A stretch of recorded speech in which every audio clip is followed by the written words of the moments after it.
Bishop, why are you still here at the ranch? You're supposed to be at the bazaar hours ago to help set up. Get that truck loaded. We got to get the show on the road. This is going to be the best bazaar Whispering Oaks has ever had. That is a bizarre thing to say. Fernie, it's going to be a long day. Please don't start with the bazaar jokes. Dude, I'm just trying to liven things up a bit. Things are pretty lively right now. Yeah, Fern, don't try too hard. Just have fun. How am I supposed to have fun? I have to run Chris's pie stand. Everyone else at the bazaar will be having fun. And what will I be doing? Huh? Selling cherry pies all day. And not even allowed to sample one. Oh, now that's where you're wrong, my friend. Huh? The Bible says the workman is worthy of his hire. I don't see why one of those pies couldn't just kind of slide behind the counter and you grab a sample here and there throughout your day, huh? I like the way you think. And of course, we want to remain scriptural in all this. Of course we do. Just make sure you wipe the evidence off your lips every time. No need casting your pearls before swine. Of course. I would never cast my pearls before Joe. And what will you be doing? I will be handling the dart throwing stand and keeping my eye out for a particular young lady. Oh, you mean that girl that came in the shop? I know you, bro. You have that certain look in your eye. I sense distraction. What you need to be sensing is the fact that you're about to drop the last box of pies, Fernie! You guys have got to be kidding. Was that a whole box of pies? No, it wasn't. Well, it was, but only 2 pies were destroyed. Make that 3, Fern. Blaze has the 3rd one. Oh my gosh, bro. I am so... How did that pie get all over you? How? Did you really just ask me how, Fern? This was my favorite shirt, dude. Well, it's a good thing most of the pie is on your face. In fact, it's running down your face. Blaze, you're gonna need to shower. You two aren't helping. Go away. The bazaar needs you. I'm sorry, Blaze. You know, it just kind of happens. It only happens when I'm around you, Fern. Don't look now, but your eye is dripping. Never mind. Just clean up this mess. I'll have to meet you all there. I have to go change and get this pie crust out of my hair. All right, bro. Thanks for being a good sport about it. Never mind. What happened? Oh, Blaze and I had a little accident, but we only lost 3 pies. Oh, dang it. Well, one of those was surely the one you were going to slide behind the counter and sample throughout the day. Too bad, Fern. Why you gotta be like that, Chris? Let's go, Fern. Chris, it was an accident. Oh, man.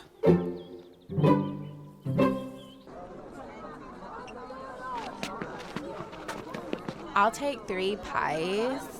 3 pies it is, ma'am. That will be $15. I just love these pies.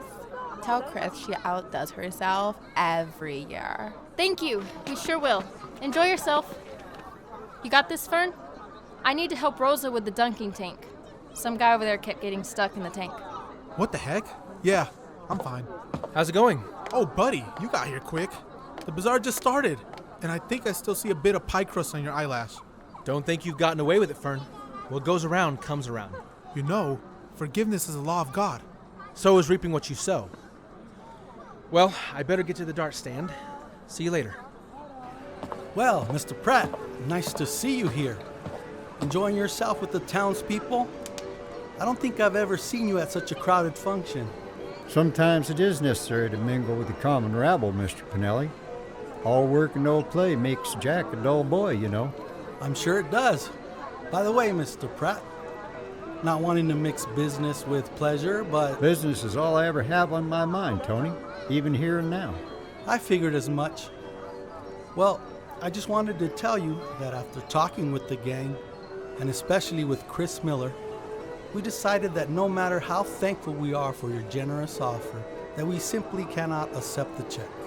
That doesn't surprise me, Mr. Pinelli. In fact, I was suspecting it when I didn't hear back from you directly.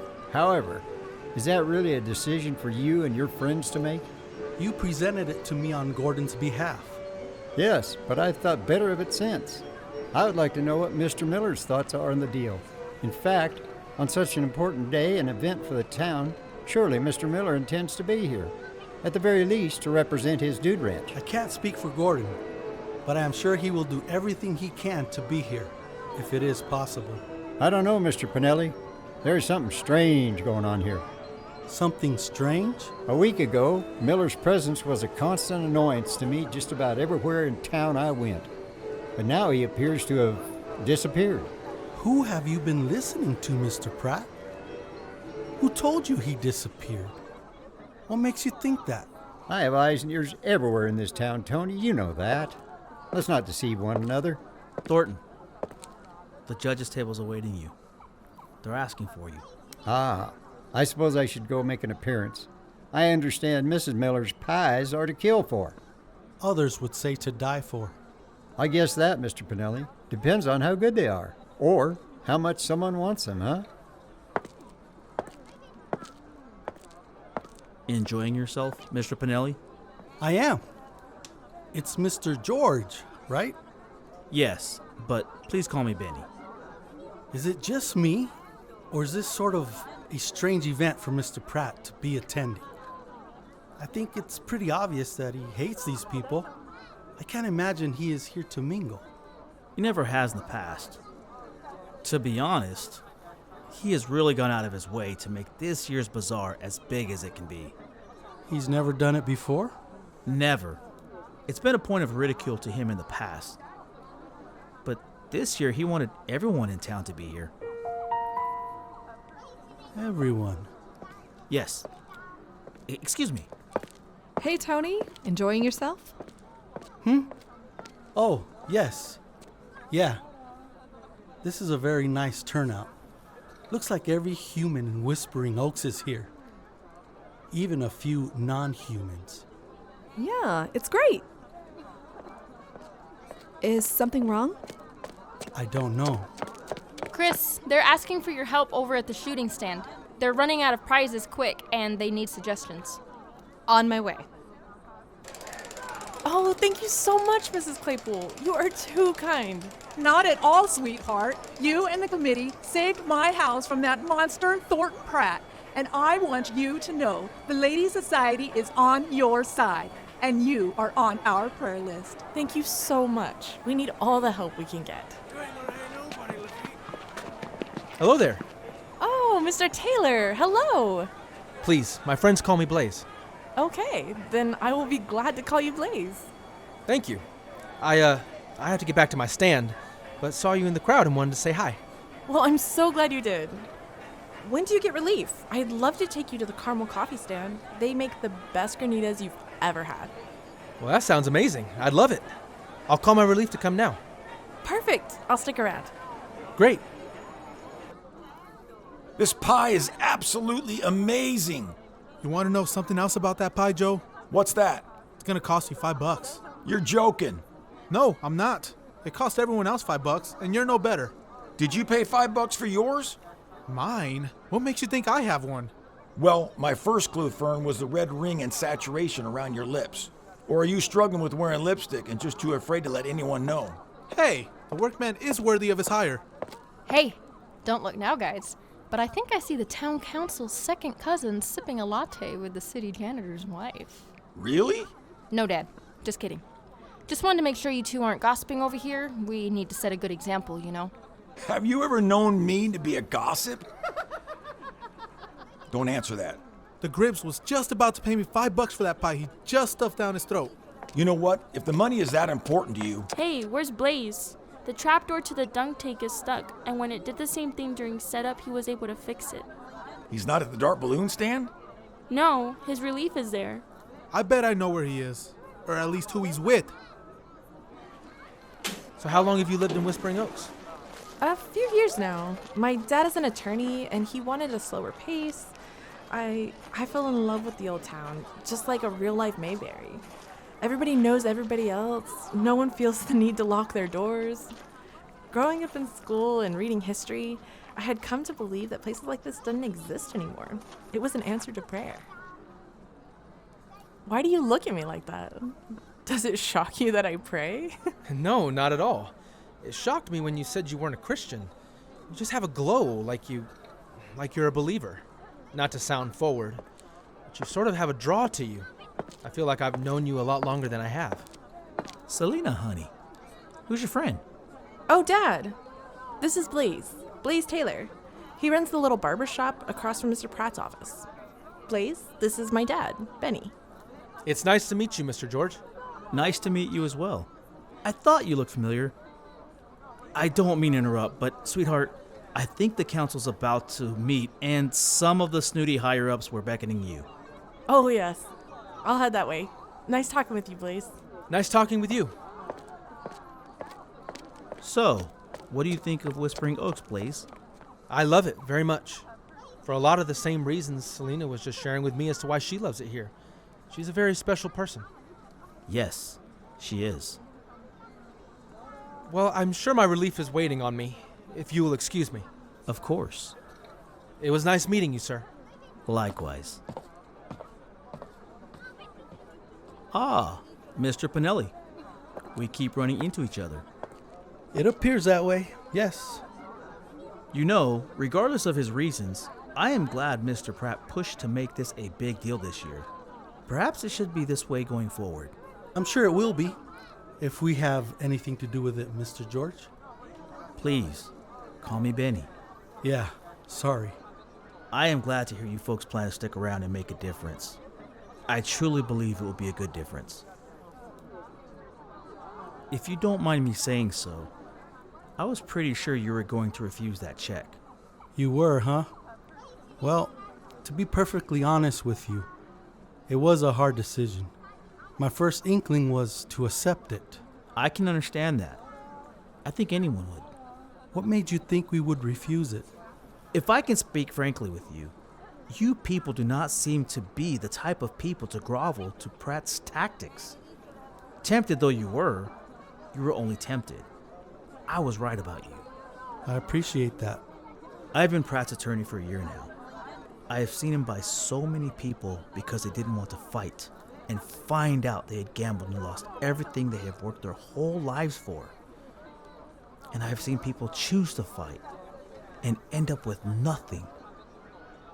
One of his victims, as I have come to call them, lost his property, found himself broke because he had spent every last penny he had to fight for what was rightfully his. Ended up committing suicide when he realized he had lost everything. Benny, if you're trying to come in the back way to scare us, you're a little too late. We know what we're up against, only too well. Tony, I've been trying to tell you something, but not that.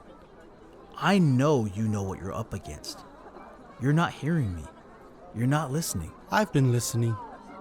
You've been telling me how Pratt steals from people what is rightfully theirs, and when it's all over, they crumble in defeat. Say it one more time. What? Pratt steals from people things that are rightfully theirs, and they... There it is. They're what? What is rightfully theirs? Rightfully? Are you admitting that Pratt knows there is no lien on Goshen Acres? There is a lot more I need to tell you, Tony. But I need you to be a little faster than that going forward.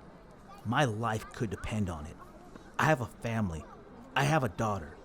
But I also have a conscience. And I can't watch Pratt destroy someone again. There will be more to come. Benny, I've been thinking about something you said earlier.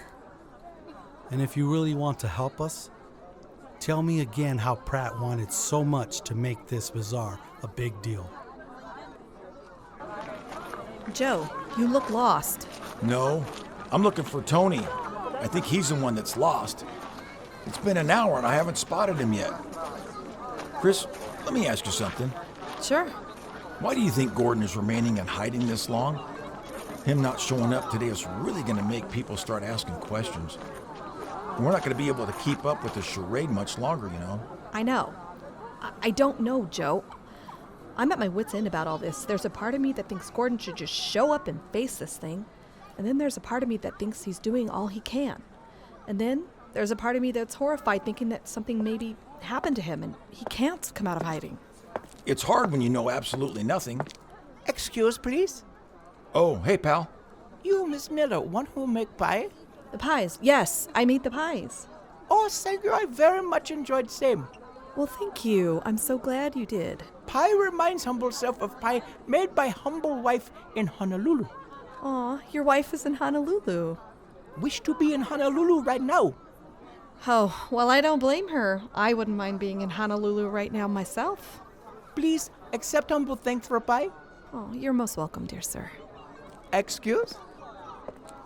How precious. What is a little old Chinese man doing here? He seems so out of place. Yeah, he does. You don't suppose that... Nah. What? Oh, nothing. Never mind. It's impossible. What's impossible? Wait a minute. This is Gordon we're talking about. Maybe it isn't impossible. Who's talking about Gordon? Chris, I think that was Gordon. The old man? In fact, I'm sure that was Gordon. Joe, do you honestly think I wouldn't see through one of his ridiculous disguises? Chris, come on. You know Gordon wouldn't attempt a trick like this unless he felt like he could pull it off. It's his way of keeping an eye on things, or at least sampling your pie without being recognized. Well, then how did you recognize him? I don't know. Other than, I think he wanted me to. Notice he never said a word to me. He kept talking to you to keep you busy. That allowed me to study him. I think he wanted to let us know he was okay. Oh, well, let's find him. No, not here. It would ruin everything. Joe, I've got to know. Chris, listen. Remember what you said yesterday. You know Gordon has a reason to be handling this the way he is. Let's not ruin it for him. We need to help him.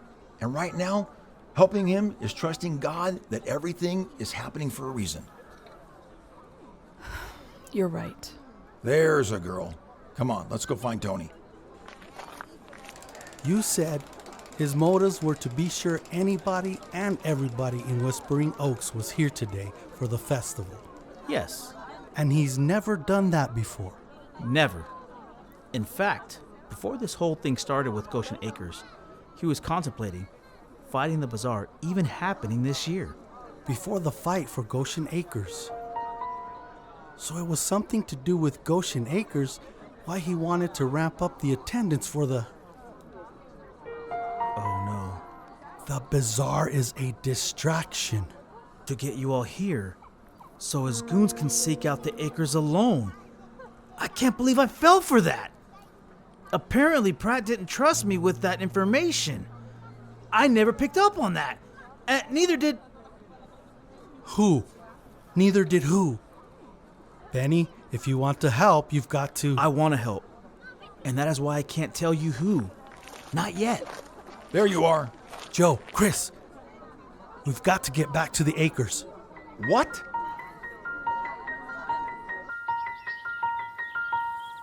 It's silent. Deserted, as it should be. Well, that's a relief. No, it's too quiet. Well, Joe, you and Chris check the grounds and let me and Tony check the southern quarter. Sounds like a plan. Let's go. Wait a minute. Chris? No one is on the main grounds. I think all four of us should go to the southern quarter. Agreed. Let's go. Chris, when was the last time you visited this area? Just shortly after we purchased the land. Gordon only started making it off limits a few weeks ago. What is that? Oh, that's an old friend. Meet Mr. Scarecrow. You've seen it before? Yeah, I was here when me and the kids scouted this area. Now you put your foot in it. Joseph Gribble, you never told me you guys checked this area out. We all sort of felt it better we kept it a secret, at least for now. Find anything of interest? Hold on, wait a minute. Joe, is that the same scarecrow? Yes, but it's been eaten up. Eaten up by what? Looks like bugs. Right. Yeah, we saw a plague of locusts further in. Cicadas. Whatever.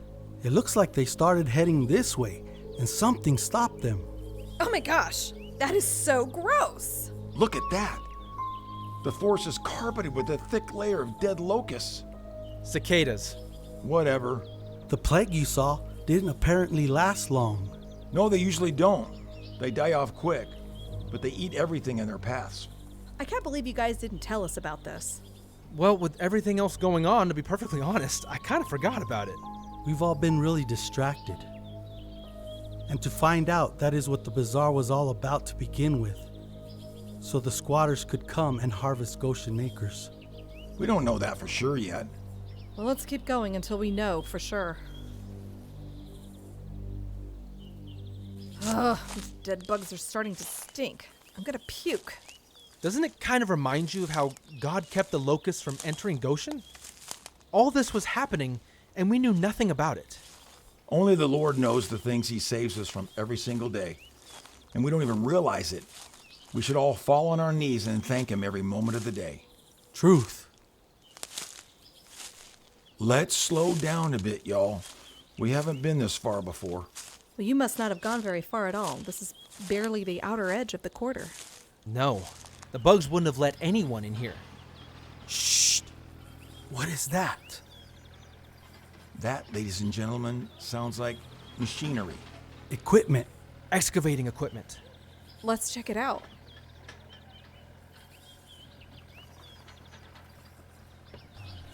Everyone stay out of sight. Who are these people, and what are they doing on my land? Chris, those are what you call squatters. They are clearly excavating for something. I wonder what. This is apparently what Thornton Pratt has been waiting for. The Bazaar allowed them free access while we were all away, distracted. We need to find out if there's anything to Claire's assumption that your deed, Chris, did not include mineral rights. Whether it does or not, Pratt is sure using that thought to his advantage. I don't know why I never thought of it, but I can look it up in the county recorder's office. So if Gordon doesn't own the mineral rights, these people can be here? Only on the authority of whoever does own the mineral rights. But if Gordon's deed does include mineral rights, then these people are squatters, and we have every right to kick them off. But it isn't enough. What do you mean? We're talking about a man who is used to getting what he wants. This is just a way to make it easier. But take all this away, take away every tactic he has, he will still strike. He won't stop.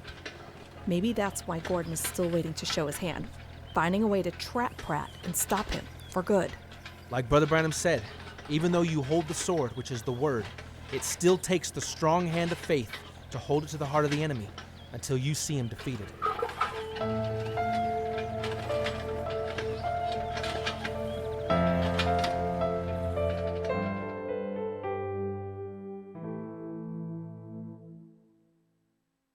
Thank you for listening to Goshen Acres Episode 5, The Bazaar. The Bazaar was written and directed by Jeff Elkins and featured the voice talents of Elijah Elkins, Esteban Castaño, Hadassah Elkins, Miriam Serrano, Leah Martin, Renee Flores, Rachel Carpenter, Gary Houghton, Art Salcido, Jeff Elkins, Mark Ray, Trina Martin, Joseph Lovell, and Josh Gross. Tune in next time for Goshen Acres Episode 6, Reading Between the Lines.